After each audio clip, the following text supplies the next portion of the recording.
To bless and pray for those who persecute you is to align yourself with God. I talked about this before. If you want to be like God, if you want to be the most like God you can be, that you can achieve in this lifetime, is forgiveness, to exercise forgiveness. That is the most God-like characteristic a human being can possess. And if you want to align yourself with God, the character of God, praying for people who persecute you is another form of forgiveness.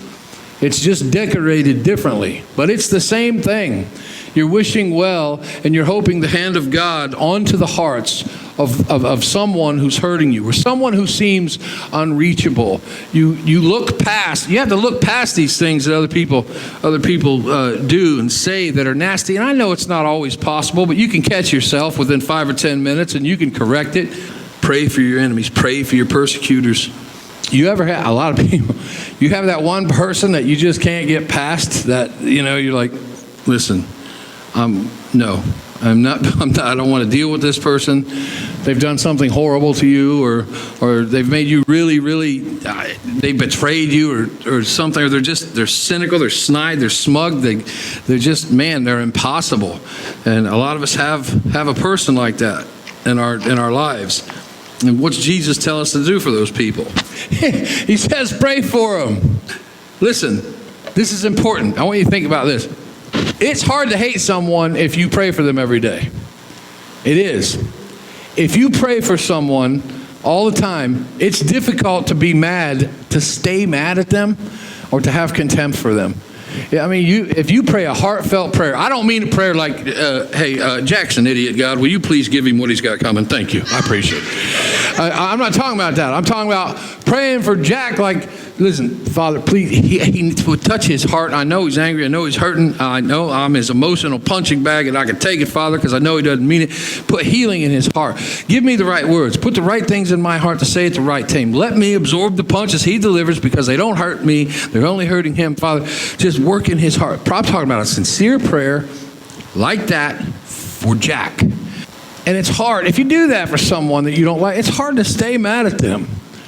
It's hard to, because you're becoming intimate with understanding what's going on with them through the eyes of God. You are aligning yourself with the character of God. Now, there's a lot happening when you do that. Praying for those who... Look at all the people. Stephen prayed for people that were stoning him. They were killing him. And he in Acts 7:60, I wrote it down. And falling to his knees, he cried out with a loud voice, Lord, do not hold this sin against them. And then when he said that, he fell asleep.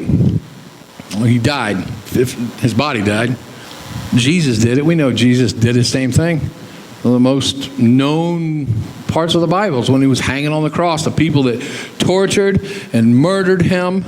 And he said, Father, please forgive them, for they know not what they do.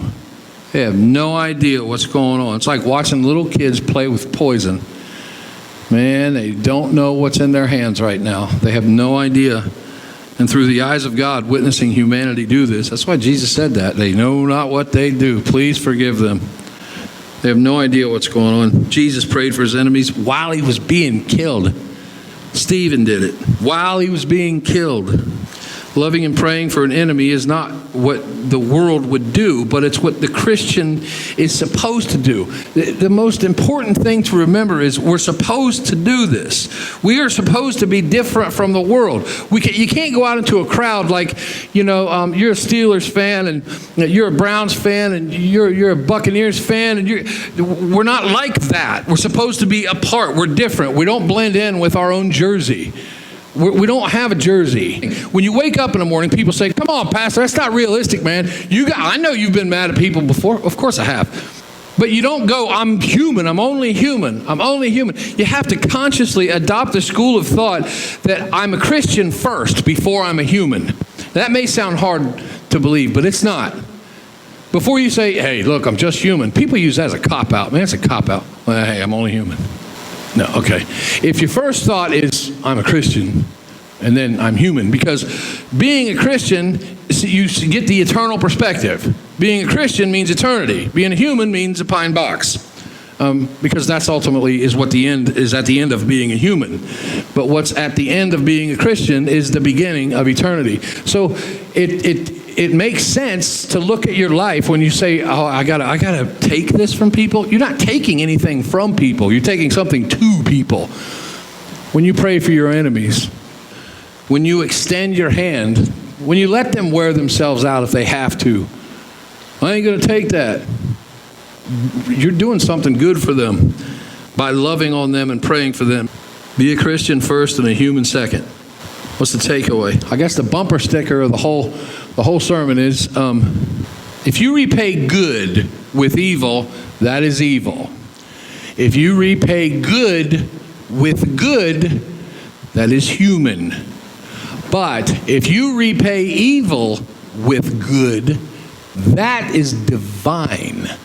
That is aligning yourself with the character of God. Go out and do something mean to some nice person, that's evil. Treat somebody good that treats you good, that's human. Find somebody hurting, sick, nasty, mean person, and be good to them, that's divine. That's aligning yourself with the character of God. And that's what Jesus is talking about, praying for your enemies.